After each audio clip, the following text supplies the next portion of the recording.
Hello सहेली। Hello सहेली, नमस्ते जी। नमस्ते जी, कौन कहाँ से बोल रही हैं जी? जी मैं इंदौर से सोनाली पहाड़े।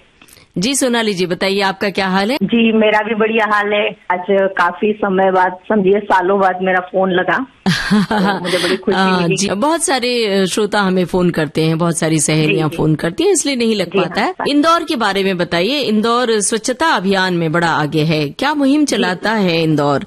और देश के अन्य शहरों में भी इस तरह की कोई मुहिम चलानी चाहिए, कोशिश करनी चाहिए। कुछ बताइए हमारे श्रोताओं को कुछ। बिल्कुल कोशिश करनी चाहिए। इंदौर में यही है कि सफाई को लेके शायद पब्लिक भी जागरूक है कि हमें अपने शहर को पूरा स्वस्थ साफ सुथरा रखना है।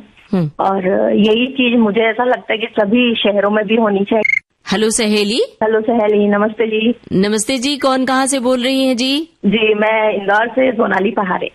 जी सोनाली जी, बताइए आपका क्या हाल है? जी मेरा भी बढ़िया हाल है। आज काफी समय बाद, समझिए सालों बाद मेरा फोन लगा तो मुझे बड़ी खुशी मिली। जी बहुत सारे श्रोता हमें फोन करते हैं, बहुत सारी सहेलियां फोन करती हैं, इसलिए नहीं लग पाता है। इंदौर के बारे में बताइए। इंदौर स्वच्छता अभियान में बड़ा आगे है, क्या मुहिम चलाता है इंदौर?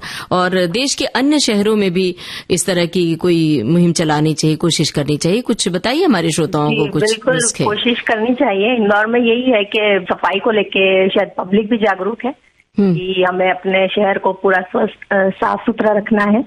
और यही चीज मुझे ऐसा लगता है कि सभी शहरों में भी होनी चाहिए। और यदि हम जागरूक हो जाएं तो शायद हर शहर स्वच्छ हो जाएगा। जी वो जो चॉकलेट खा के रैपर इधर उधर फेंक देना, और कोई भी चीज हाथ में कचरा है फेंक देना, थूकना इधर उधर, सबसे बड़ी गंदगी तो यही होती है ना। इस पर अपने ऊपर प्रतिबंध लगाना चाहिए। खुद पर प्रतिबंध लगाया तो फिर हमें लगता है कि जल्दी। और यदि हम जागरूक हो जाएं तो शायद हर शहर स्वच्छ हो जाएगा। जी वो जो चॉकलेट खा के रैपर इधर उधर फेंक देना, और कोई भी चीज हाथ में कचरा है फेंक देना, थूकना इधर उधर, सबसे बड़ी गंदगी तो यही होती है ना। इस पर अपने ऊपर प्रतिबंध लगाना चाहिए। खुद पर प्रतिबंध लगाया तो फिर हमें लगता है कि जल्दी से जागरूकता आएगी। वही कारण है कि हम यदि जागेंगे तो शायद बिल्कुल शहर भी जागेगा। हाँ जी। और आप क्या करती हैं? जी मैं हाउसवाइफ हूँ। तो खाली वक्त में क्या करती हैं जब आपको घर के कामकाज से फुर्सत मिलती है? तो खाली वक्त में देखिए, मैं बचपन से रेडियो सुनती आ रही हूँ क्योंकि मेरी मम्मी सुनती थी, और वही चीज मेरे अंदर है। सुबह 6 बजे से लगा के 11 बजे तक वो रेडियो के साथ सारा काम करती हूँ मैं जी। और वो कहते हैं ना, रेडियो एक सखी है, दोस्त की तरह। और जी बिल्कुल।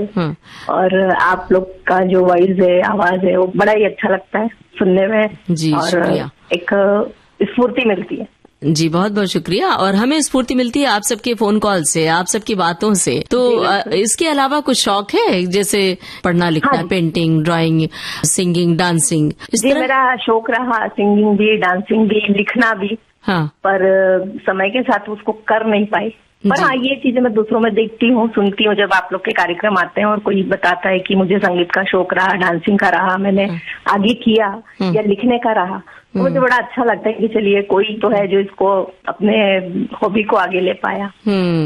बिल्कुल। और आप भी अपने घर रह के अपने शौक को पूरा कर सकती हैं, क्योंकि कोई खास समय निर्धारित नहीं होता है। आप किसी भी उम्र के किसी भी पड़ाव में कुछ भी सीख सकती हैं। अब बच्चों से फुर्सत रही तो अब शायद अपने लिए वक्त निकालना जरूरी है। जी बहुत जरूरी है अपने लिए वक्त निकालना, बहुत जरूरी है। क्योंकि अगर आप अपने लिए वक्त निकालेंगी, खुद से बातें करेंगी, खुद के बारे में जब सोचेंगी, तब आप दूसरों के बारे में ज्यादा अच्छे तरीके से सोच सकेंगी, है ना। अब और आज मैंने आपसे बात की, बहुत बहुत अच्छा लगा। हमें भी बहुत अच्छा लग रहा है आपसे बातें करते हुए। कहिए कौन सा गाना आप सुनना चाहती हैं? तुम मुझे यूँ बुला ना पाओगे, वो मुझे लता जी की आवाज में सुनना है। पगला कहीं का शायद फिल्म का नाम है। जी बिल्कुल, पगला कहीं का फिल्म का नाम है। बहुत बहुत शुक्रिया आपने हमें फोन किया। अब बातचीत को दे रहे विराम और आपको सुनवा रहे हैं आपकी पसंद का ये गाना, फिल्म का नाम पगला।